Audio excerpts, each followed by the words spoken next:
Hi guys, welcome to के self studies. दोस्तों, के सेल्फ स्टडीज में आपका स्वागत है। दोस्तों, हम कुछ इम्पोर्टेंट क्वेश्चन फिजिक्स के देख रहे हैं जो लगभग हर एग्ज़ाम में आते ही आते हैं, रिपीट होते रहते हैं क्वेश्चन। मतलब ये क्वेश्चन तो आपको पढ़ना ही पढ़ना है किसी भी हाल में। उसी सीरीज में फिजिक्स के ये क्वेश्चन देख रहे हैं फिलहाल अभी हम। तो उस सीरीज में ये हमारा उस सीरीज का कौन सा फोर्थ सीरीज है आज, ठीक है। चलिए आगे देखते हैं समय ना ज़्यादा बर्बाद करते हुए, ठीक है। क्वेश्चन नंबर 1, लोलक घड़ियां गर्मियों में क्यों सुस्त हो जाती हैं? ठीक है, लोलक वाली घड़ी, पेंडुलम वाली, ऐसे जो लटका हुआ रहता है, ऐसे देखोगे घड़ी में, ऐसे ये इधर उधर होते रहता है। यही है लोलक घड़ी। ये गर्मी में क्यों सुस्त हो जाती हैं, थोड़ा स्लो हो जाती हैं? ऑप्शन, गर्मियों के दिन लंबे होने के कारण,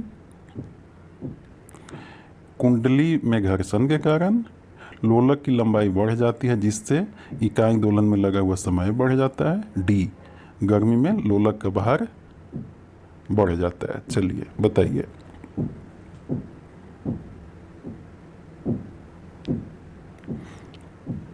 उत्तर सी क्या है?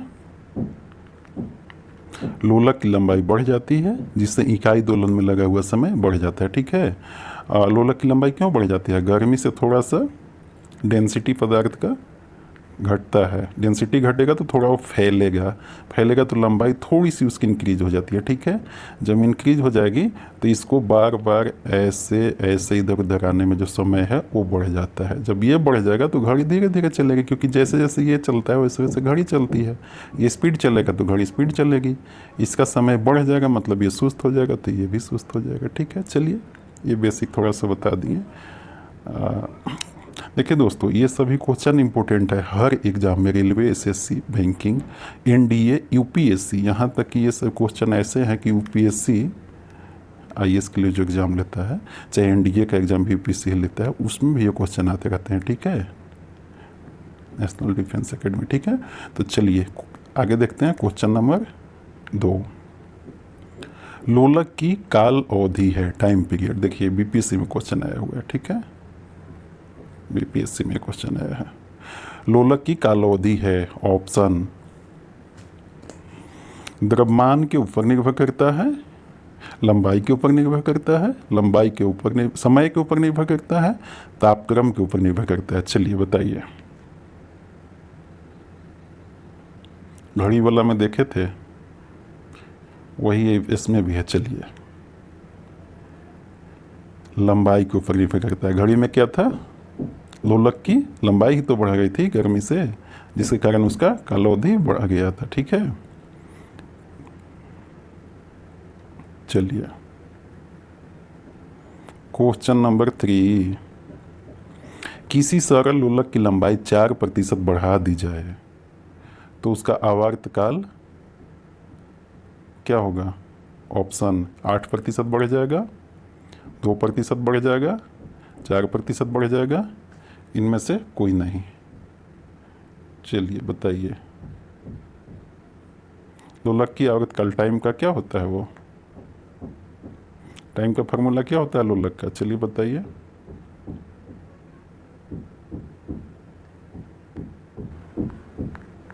ठीक है, ये ओब्लिक जी होता है, यहाँ लंबाई है, ठीक है। जब ये बढ़ेगा तो आवर्तकाल कितना बढ़ेगा, घटेगा, क्या होगा बताइए। चलिए, उत्तर 2% बढ़ जाएगा, ठीक है। क्वेश्चन नंबर 4, वर्षा की बूंद गोलाकार होती है, ऑप्शन, सतही तनाव के कारण, वायु के वातावरणीय घर्षण के कारण, गोल पृथ्वी के गुरुत्व के कारण, वर्षा जल की श्यानता के कारण। चलिए बताइए। वर्षा की बूंद अक्सर आप देखे होंगे गोल गोल गिरता है, लंबा भी तो गिर सकता था, ऐसे क्यों होता है? चलिए, उत्तर सतही तनाव के कारण, ठीक है। ये जो पानी है उसका सतह का तनाव होता है केंद्र की तरफ, जो ऐसे उसे गोल बनाने में सहयोग करता है, ठीक है। चलिए क्वेश्चन नंबर 5, अपने उड़ान पथ में अवरोधकों की पहचान के लिए चमगादड़ निम्नलिखित तरंगों में से कौन सी एक तरंग का उपयोग करते हैं। ठीक है, किसकी बात हो रही है? चमगादड़, चिड़िया एक होती है। ठीक है, आप सभी जानते हैं कि वो वेव तरंग के अनुसार वो चलता है। ठीक है, तो ये तरंग कौन से तरंग की पहचान करती है? देखिए यहाँ पे क्या एनडीए में क्वेश्चन आया है। अब आप सोचिए कि एग्ज़ाम में क्वेश्चन कैसे पूछे जाते हैं। जाहिर सी बात है, नेशनल डिफेंस एकेडमी में जब आप जाएंगे तो आपको उसमें जो भी जहाज का होता है, रडार वगैरह, ये सबसे संबंधित आपको जानकारी चाहिए। तो इसीलिए यहाँ पे क्वेश्चन भी बेसिक देखिए वैसे ही पूछ रहा है, जो चमगादड़ उड़ते हैं वो कौन सी तरंग का यूज करते हैं। ठीक है, तो क्वेश्चन भी देखिए इसी तरह से बनाता है। ठीक है, तो आप पढ़ते समय ध्यान रखिए कि जिस चीज़ की तैयारी कर रहे हैं उससे रिलेटेड बेसिक क्वेश्चन आपका कंप्लीट होना चाहिए। ठीक है, चलिए ऑप्शन देखिए, बताइए। ए, अवरक्त तरंग, इसको इंफ्रारेड बोलते हैं। विद्युत चुंबकीय तरंग, इलेक्ट्रोमैग्नेटिक। सी, पराश्रव्य तरंग, अल्ट्रासोनिक। डी, रेडियो तरंग। बताइए।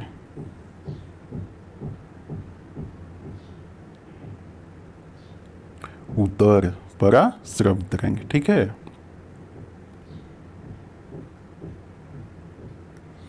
क्वेश्चन नंबर 6, तेल की दीप की बत्ती में तेल डैश यानी किस कारण के ऊपर चढ़ता है। ठीक है, देखते थे तेल की बत्ती, जो भी बत्ती होती है पहले मिट्टी के तेल का जो दिया जलाए जाते थे, लालटेन, तो उसमें तेल ऊपर क्यों चढ़ता है, किस गुण से? ए, दाब अंतर, केशिका क्रिया, तेल की निम्न श्यानता, या गुरुत्वीय बल। देखिए गुरुत्वीय बल तो ऐसे भी नहीं है, गुरुत्वीय बल तो कोई चीज़ को नीचे खींचता है और तेल को ऊपर चढ़ना है। ठीक है, चलिए अंदाज लगाइए।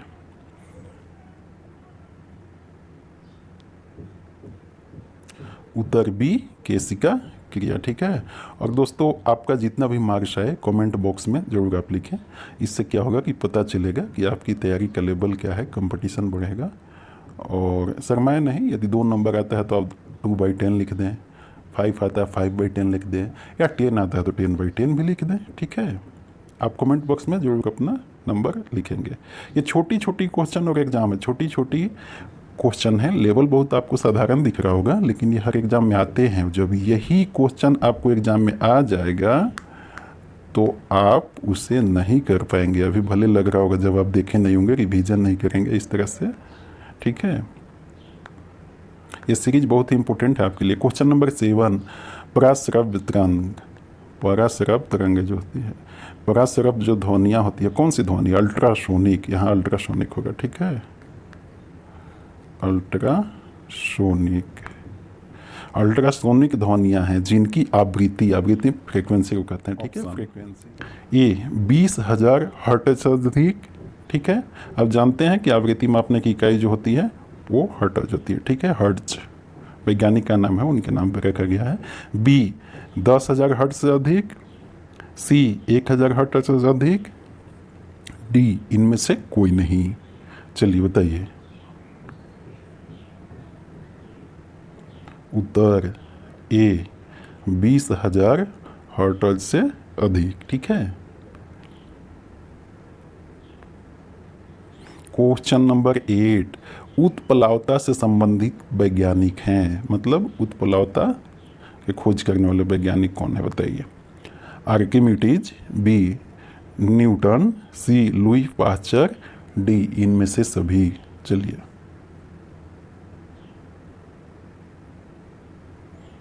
उत्तर आर्किमिडीज। ठीक है, आर्किमिडीज साहब थे, वो उत्प्लावता से संबंधित। उत्प्लावता क्या है आप पढ़े होंगे फिजिक्स में,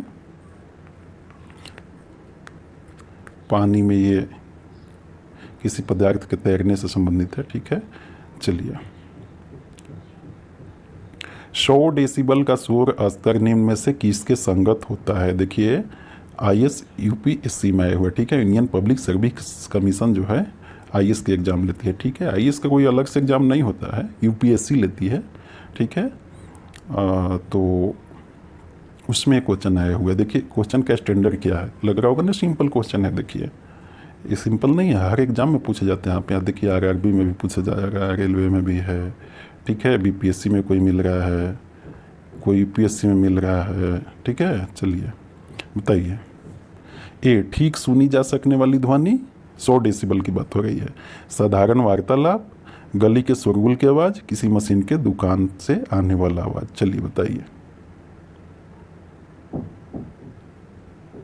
उत्तर ऑप्शन डी, किसी मशीन के दुकान से आने वाला आवाज़। 100 डेसिबल बहुत ज़्यादा हो जाता है, ठीक है।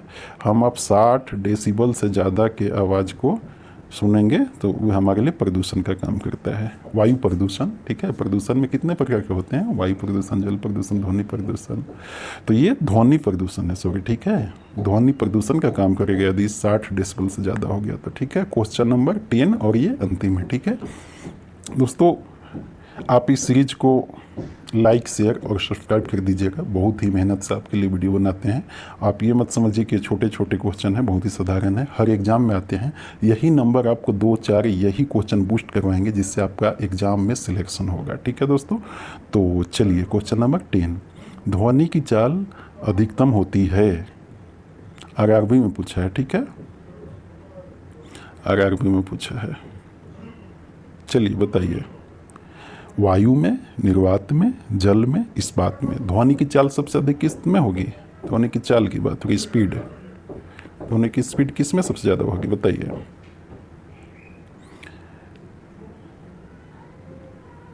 उत्तर डी, इस्पात में, ठीक है। देखते हैं इस्पात में यहाँ पे आप पीटते हैं तो उस छोर पे जल्दी पहुँच जाता है, ठीक है। तो दोस्तों वीडियो को लाइक, शेयर, सब्सक्राइब कर दीजिएगा। आपने वीडियो को देखा, बहुत बहुत धन्यवाद, ठीक है। आप इसी तरह से हमारे सीरीज को आगे बढ़ाते रहिए, लाइक, शेयर, सब्सक्राइब कीजिए। और दोस्तों आप लोग की एक व्हाट्सएप ग्रुप तो होगा ही अपना, ऐसे मेरा भी व्हाट्सएप ग्रुप है, आप उसे ज्वाइन कर लेंगे। आपको लिंक डिस्क्रिप्शन में मिल जाएगा मेरे व्हाट्सएप ग्रुप को ज्वाइन करने का। उसमें आपको PDF वगैरह मिलते रहते हैं उस ग्रुप के माध्यम से। टेलीग्राम पे भी चैनल है, उसमें भी जुड़ सकते हैं, के सेल्फ स्टडीज आप सर्च कर लीजिएगा, ठीक है। तो आप अपने दोस्तों के ग्रुप में इस वीडियो को शेयर जरूर करें, ठीक है। और हमारे व्हाट्सएप ग्रुप को ज्वाइन करें। चलिए ठीक है, okay, thank you for watching, ठीक है, थैंक्स।